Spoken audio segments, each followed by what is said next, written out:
삼부 예배로 영광 돌리는 귀한 성도들에게 하나님의 한량없는 은혜가 함께하기를 주님의 이름으로 축복합니다. 오늘은 겸해서 특별히 종교개혁 506주년 기념주일 예배로 드립니다.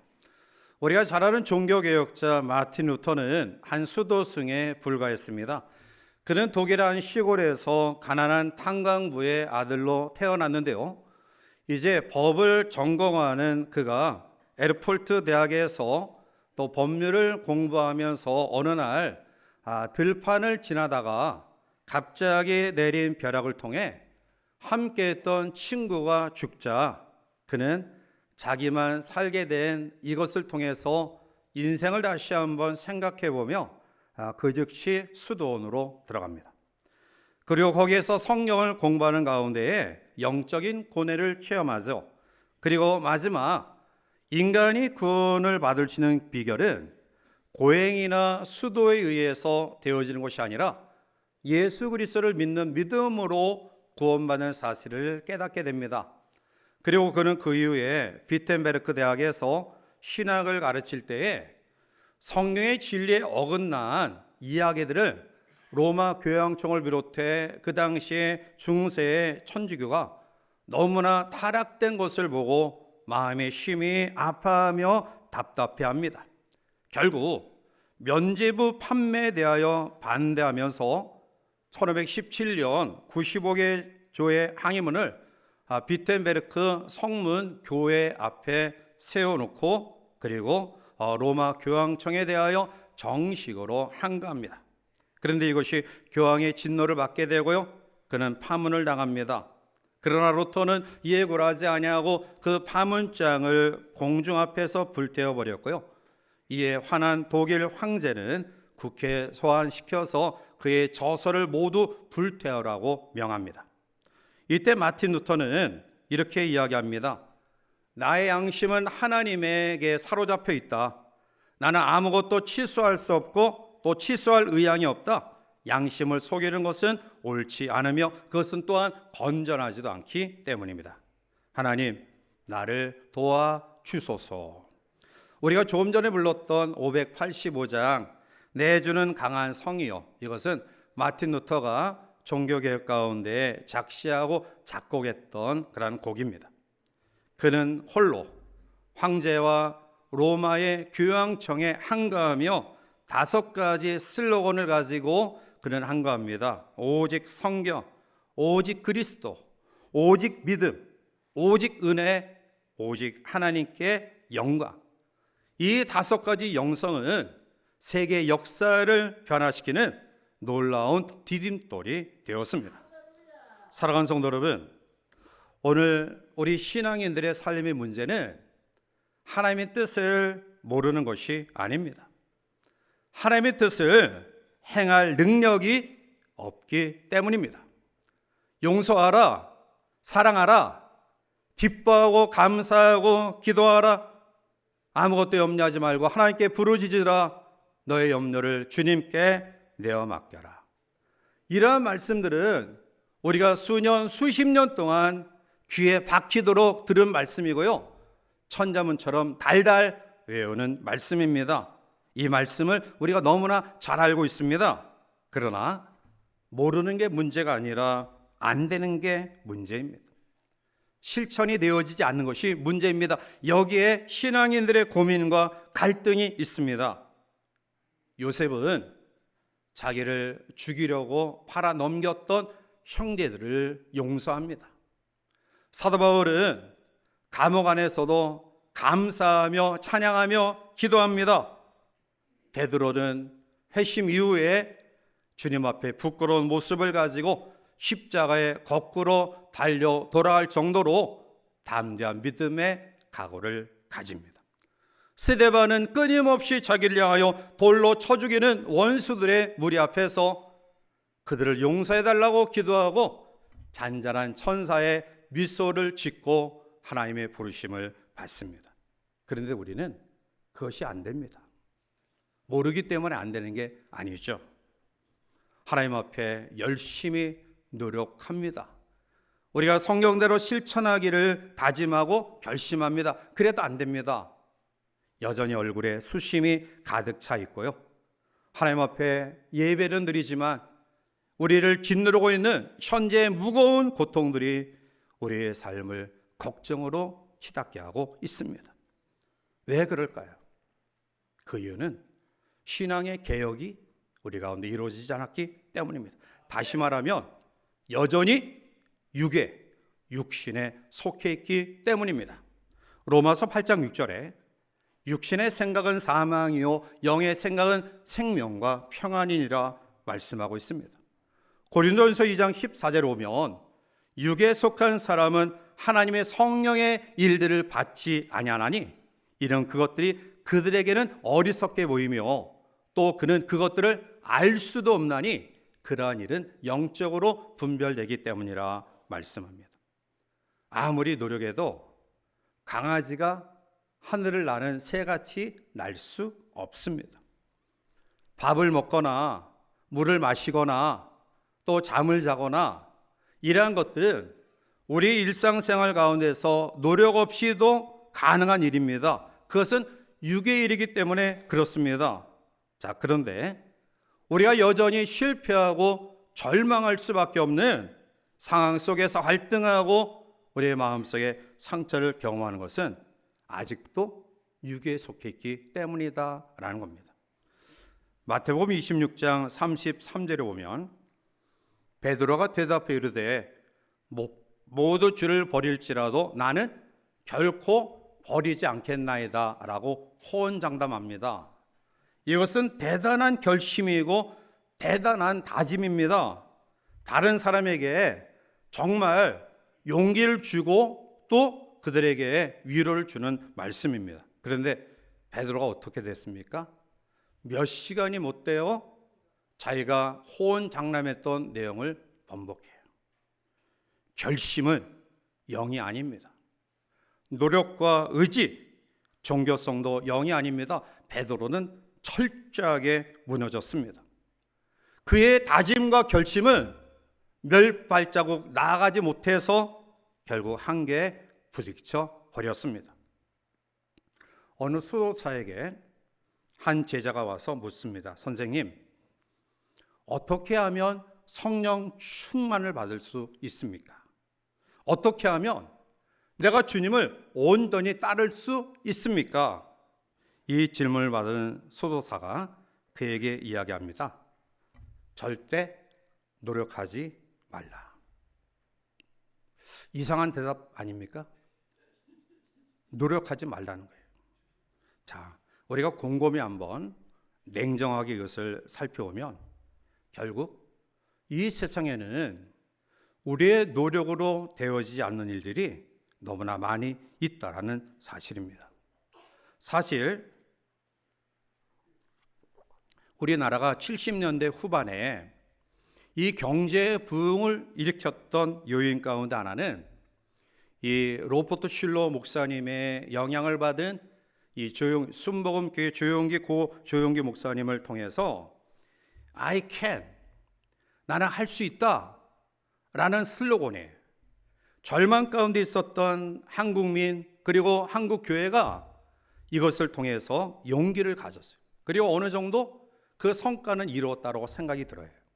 자, 그런데 오늘을 살아가는 우리 시대 젊은이들에게 I can, 할 수 있어 이러한 슬로건이 과연 그들의 마음속에 감동을 줄까요? 그들이 이 슬로건을 통해서 그래, 내가 열심히 노력하면 우리의 주어진 목적을 이룰 수 있어 라는 용기를 가질까요? 적어도 예전에는 개천에서 용이 났어요. 개천에서 용이 나는 시절이 있었는데 요즘에는 개천에서 용이 나는 그것은 불가능한 일이에요. 시대 말에 우리에게 주는 교훈은 솔직히 말해서 우리의 노력과 의지로 되어지는 일이 별로 없다. 그것 때문에 좌절하고 절망해요. 자, 이것을 우리가 신앙을 통해서 적용해 보면 왜 수십 년, 수백 년 동안 종교개혁, 신앙개혁 이것을 이야기했는데 여전히 교회는 성도는 세상 사람들에게 비아냥거리, 비웃음거리로 전락되고 있는가요? 그것은 우리 신앙의 개혁은 육의 일로 되어지는 것 아니기 때문입니다. 우리의 신앙의 개혁과 변화는 성령의 감동하심, 성령의 강권적인 역사를 통해 경험되어지는 사건이에요. 그래서 오늘 성경은 우리에게 영에 속한 사람을 우리에게 소개하고 있어요.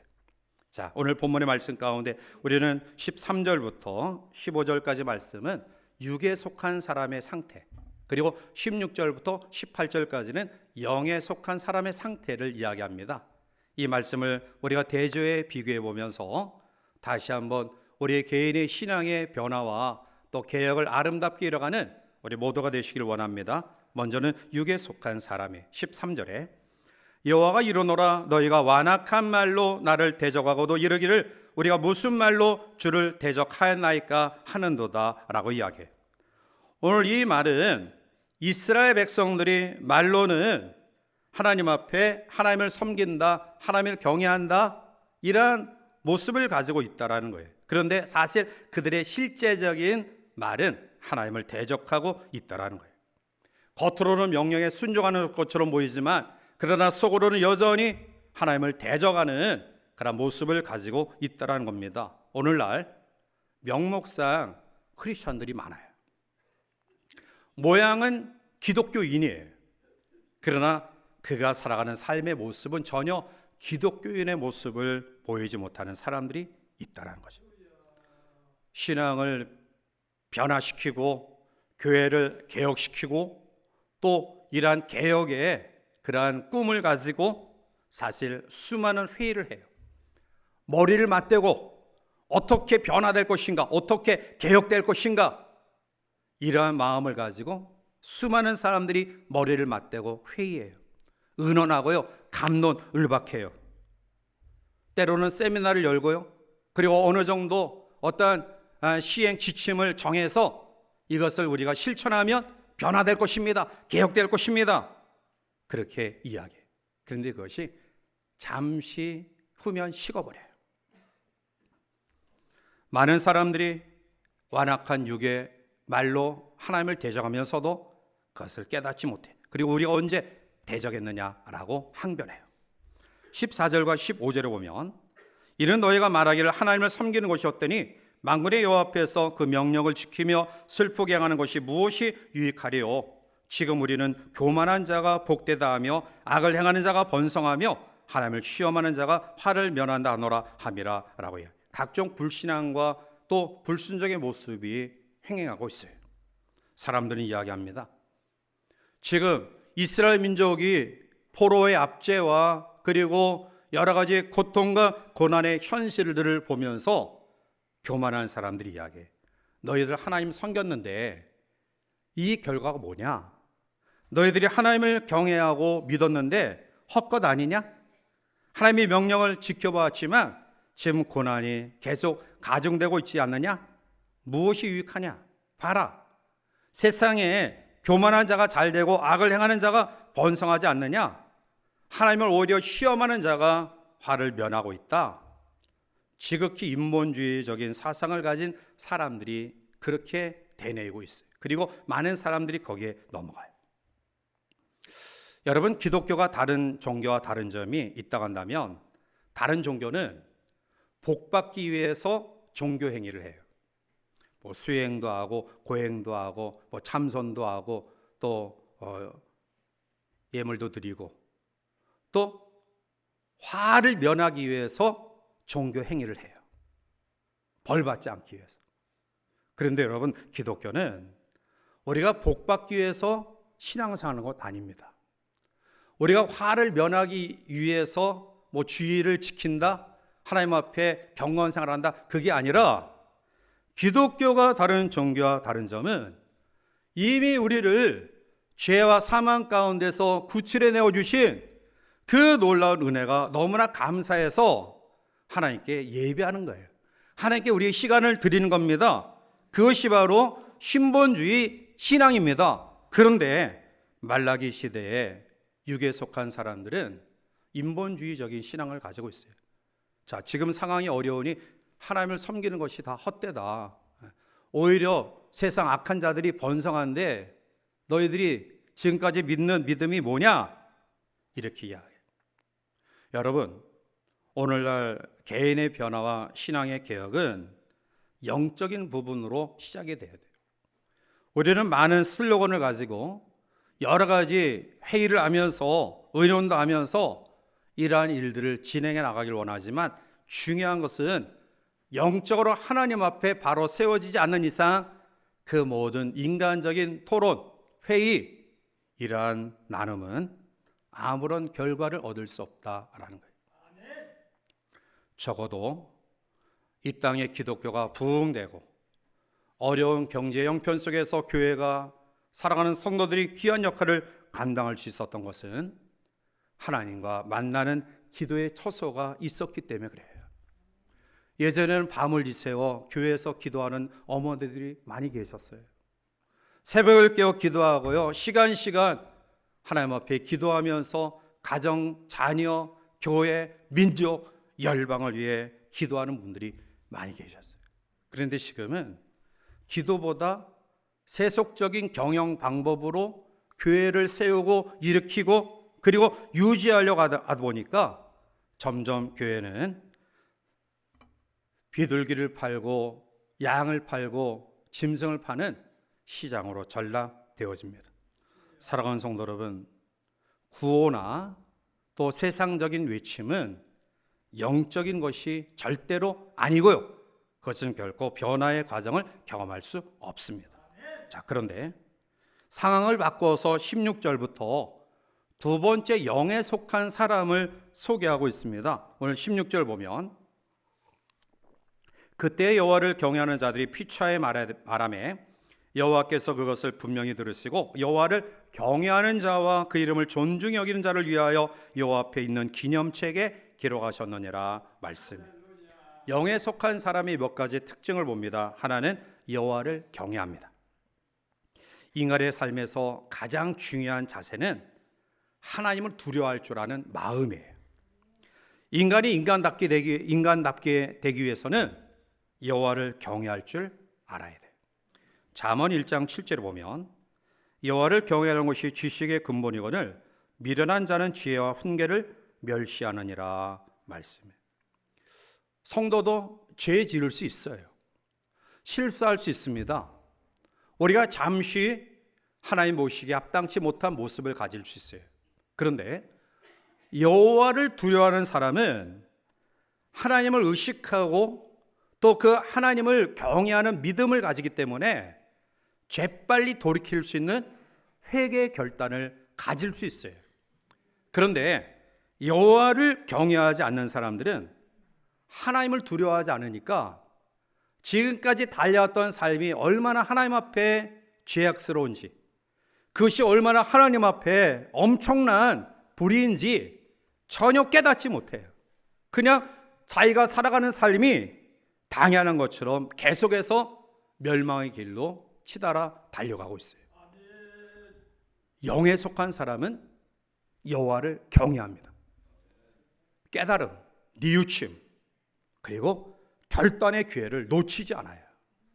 오늘 우리 모두의 마음속에 하나님 앞에 놀라운 변화와 개혁은 여호와를 두려워하는 마음으로 나의 삶을 되돌아보며 점검하며 돌이키는 데 있다. 두 번째는 하나님 이름을 존중합니다. 자신의 유익이 아닌 하나님의 유익을 생각합니다. 인본주의적인 삶이 아니라 하나님 중심적인 하나님의 영광을 인생의 삶의 목적을 두고 살아갑니다. 사무엘상 2장 30절에 보면 그러므로 이스라엘 하나님 나 여호와가 말하노라 내가 전에 내 집과 내 조상의 집이 내 앞에 영원히 행하리라 하였으나 이제 나 여호와가 말하노니 결단코 그렇게 하지 아니하리라. 나를 존중히 여기는 자를 내가 존중히 여기고 나를 멸시하는 자를 내가 경멸하리라. 10계명 가운데 제2계명이 내 이름을 망령되이 일컫지 마라. 그러니까 하나님의 이름이 망령되게 살지 말라는 거예요. 여호와를 의식하는 사람은 내 말 한마디, 내 행동 하나하나가 과연 하나님의 이름에 먹칠하는 삶이 아닌가, 이것을 조심해. 그래서 존귀 여기는 삶의 모습을 가집니다. 그러나 육에 속한 사람들은 우리의 말과 행실이 하나님의 영광을 가리는가 전혀 생각하지 않아요. 자기 육신적인 그러한 의지와 생각과 중심을 가지고 생활하고 판단하고 행동해요. 영에 속한 사람, 하나님의 를 존귀 여기는 그런 믿음으로 우리의 삶의 변화가 가정과 교회와 그리고 민족과 열방을 변화시키는 놀라운 개혁의 길로 나가는 우리 모두가 되시기를 원합니다. 세 번째로는 말씀을 나누며 교제합니다. 영적인 사람들의 특징입니다.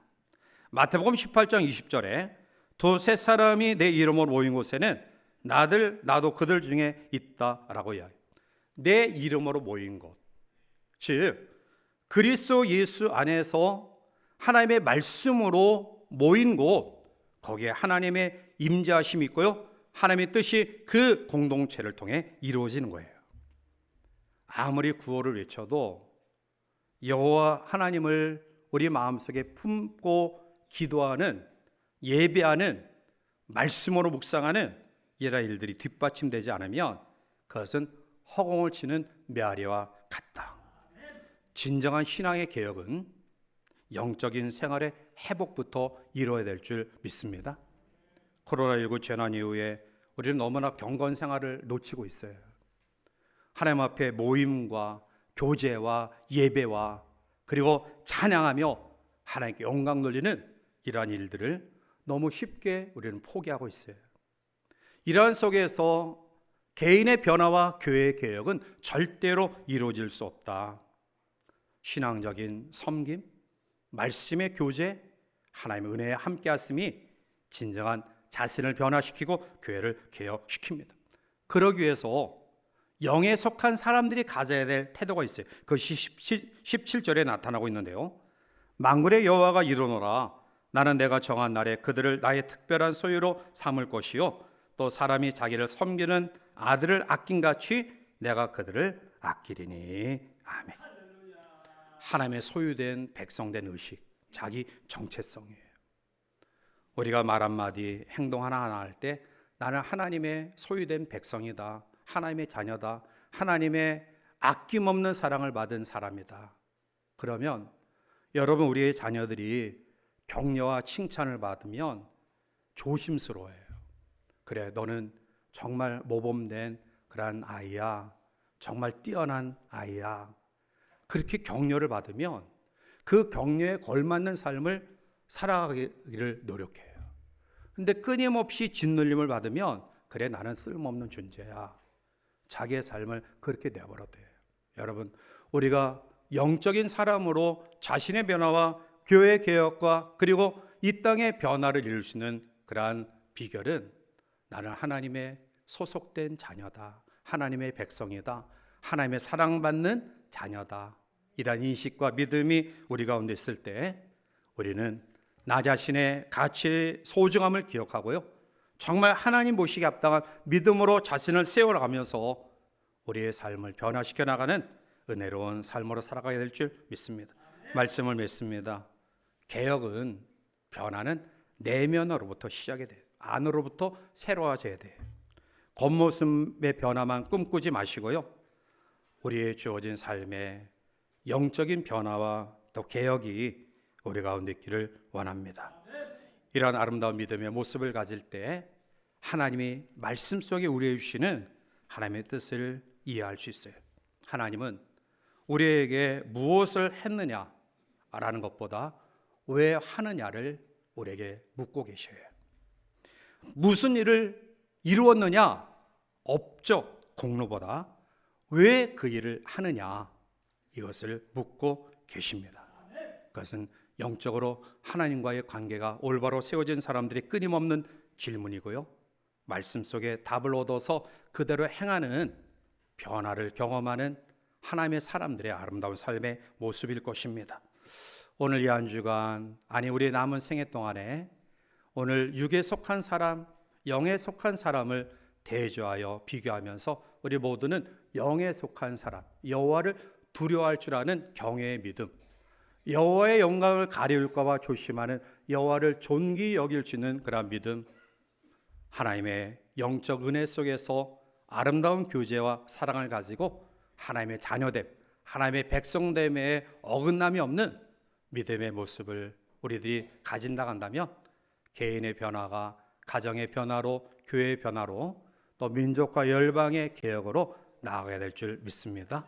이런 은혜가 우리 가운데 충만하기를 주님의 이름으로 간절히 축원해 드립니다. 기도하시겠습니다. 사랑의 하나님, 은혜를 감사합니다. 종교개혁 주일을 506주년을 지내면서 여전히 부끄러운 모습을 주님 앞에 고백하며, 하나님, 오늘 이 마지막 때의 교회가 하나님의 사람들이 세상으로부터 오히려 비난을 받으며 걱정과 염려의 대상으로 전락됨이 어찌 된 일입니까? 바로 꺼라오기는 오늘 우리 자신들이 영에 속한 사람으로서 여호와를 두려워 섬기는 경외의 믿음, 여호와의 이름을 존귀 여기는 그러한 믿음, 성령 안에서 영적인 은혜의 말, 영적인 은혜의 교제를 통해 나 자신의 변화를 이루어 가정과 교회와 민족과 열방을 변화시키는 하나님의 사람들로 우리를 사용하여 주시옵소서. 이 한 주간도 세상 가운데서 빛과 소금의 직분을 감당하는 우리 모두가 되기를 원하오며 예수님의 이름으로 축복하며 간절히 기도하옵나이다. 아멘.